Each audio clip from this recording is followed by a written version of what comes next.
Hello, എല്ലാവർക്കും ഇന്നത്തെ വീഡിയോയിലേക്ക് സ്വാഗതം. 2022 10th പ്രിലിംസിൻ്റെ പരീക്ഷാ തീയതികൾ PSC പ്രസിദ്ധീകരിച്ചിരിക്കുന്നു. പരീക്ഷാ തീയതിയായി അറിയിച്ചിട്ടുള്ളത് മെയ് 15 മെയ് 28. ഇത് ആദ്യ 2 ഘട്ടങ്ങളാണ്. ഒന്നാമത്തെ ഘട്ടം മെയ് 15 നടക്കും, അന്നൊരു ഞായറാഴ്ചയാണ്. അടുത്തത് മെയ് 28 ശനിയാഴ്ച രണ്ടാം ഘട്ട പരീക്ഷയും നടക്കും.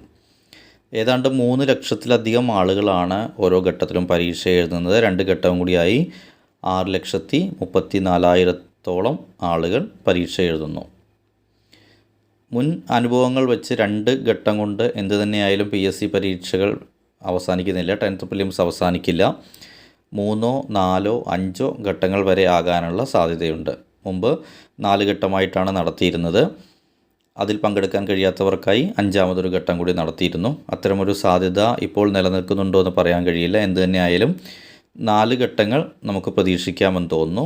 അത് 3ാമത്തെയും 4ാമത്തെയും ഘട്ടം ജൂൺ മാസത്തെ പരീക്ഷാ കലണ്ടർ വഴിയായിരിക്കും PSC അറിയിക്കുന്നത്. ഇനി ഇപ്രാവശ്യം പരീക്ഷയ്ക്ക് പഠിക്കുന്ന ആളുകളെ സംബന്ധിച്ചിടത്തോളം ഏതാണ്ട് 2 മാസത്തോളം മുമ്പിലുണ്ട്. ഈ ചെറിയ ഇടവേളകളിൽ ഒരു PSC പരീക്ഷയ്ക്ക് പഠിക്കാൻ കഴിയുമോ എന്ന് ചോദിച്ചാൽ നമ്മളാണ് തീരുമാനിക്കേണ്ടത്. അല്ലെങ്കിൽ നമ്മുടെ പരിശ്രമമാണ് നമ്മുടെ ഭാവി തീരുമാനിക്കാൻ ഇടയാകുന്നത്. അതുകൊണ്ട് തന്നെ പ്രസ്താവന ചോദ്യങ്ങൾ, കറണ്ട് അഫയേഴ്സിന് കൂടുതൽ പ്രാധാന്യം കൊടുത്തിട്ടുള്ള ഏരിയ, ഇതൊക്കെ കൃത്യമായി പഠിക്കേണ്ടതുണ്ട്. പ്രസ്താവന ചോദ്യങ്ങളെയും ഒരുപാട് പേടിച്ച് മാറി നിന്നിട്ട് കാര്യമില്ല. പണ്ടത്തെ പോലെ ചോദ്യം ഉത്തരം എന്ന ശൈലിയിൽ നിന്ന് മാറി ഒരു ടോപ്പിക്ക് പഠിക്കുമ്പോൾ അതിൽ ആഴത്തിലുള്ള അറിവാണ് PSC പരീക്ഷിക്കുന്നത്.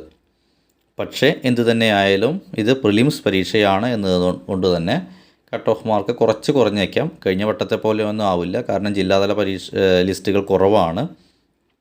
അതുകൊണ്ട് കുറച്ചും കൂടി മാർക്ക് കൂടാൻ സാധ്യതയുണ്ട് പ്രിലിംസിൽ കഴിഞ്ഞ പ്രാവശ്യത്തേക്കാൾ.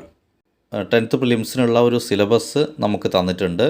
അതിനനുസരിച്ച് തന്നെ ഏത് ഭാഗത്തു നിന്ന് എത്ര മാർക്കുകൾ പരീക്ഷയ്ക്ക് വരാം എന്ന രീതിയിലുള്ള ഒരു അറിയിപ്പ് നമുക്ക് PSC മുമ്പ് തന്നെ തന്നിട്ടുണ്ട്. അതുകൊണ്ട് തന്നെ പ്രാധാന്യമില്ലാത്ത ഭാഗങ്ങൾക്ക് വേണ്ടി ഒരുപാട് സമയം കളയാതെ പ്രാധാന്യം കൂടിയ, എന്നാൽ കൂടുതൽ മാർക്കുകൾ സ്കോർ ചെയ്യാൻ കഴിയുന്ന ഏരിയകൾ കൂടുതൽ ശ്രദ്ധിക്കുക.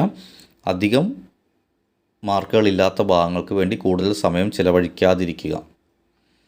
ഈ 2 മാസം കൊണ്ട് നമുക്ക് അതാണ് ചെയ്യാൻ കഴിയുന്നത്.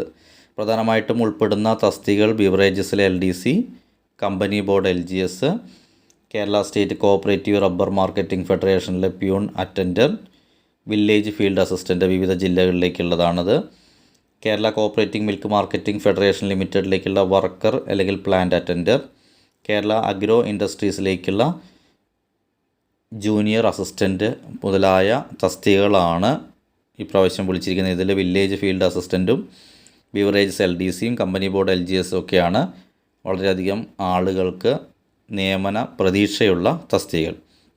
അപ്പോൾ അത്തരം തസ്തികകളെ ആ രീതിയിൽ തന്നെ സീരിയസ് ആയിട്ട് കരുതേണ്ടതാണ്. നല്ല രീതിയിൽ പഠിക്കുക, കൂടുതൽ മാർക്ക് സ്കോർ ചെയ്യാൻ ശ്രമിക്കുക. ഇനി ഇത് ഇത്രയും നേരം പറഞ്ഞത് പുതിയ 10th പ്രിലിംസ് പരീക്ഷയെക്കുറിച്ച്. വിസ്മരിക്കാൻ കഴിയാത്ത മറ്റൊരു വസ്തുത കൂടിയുണ്ട്.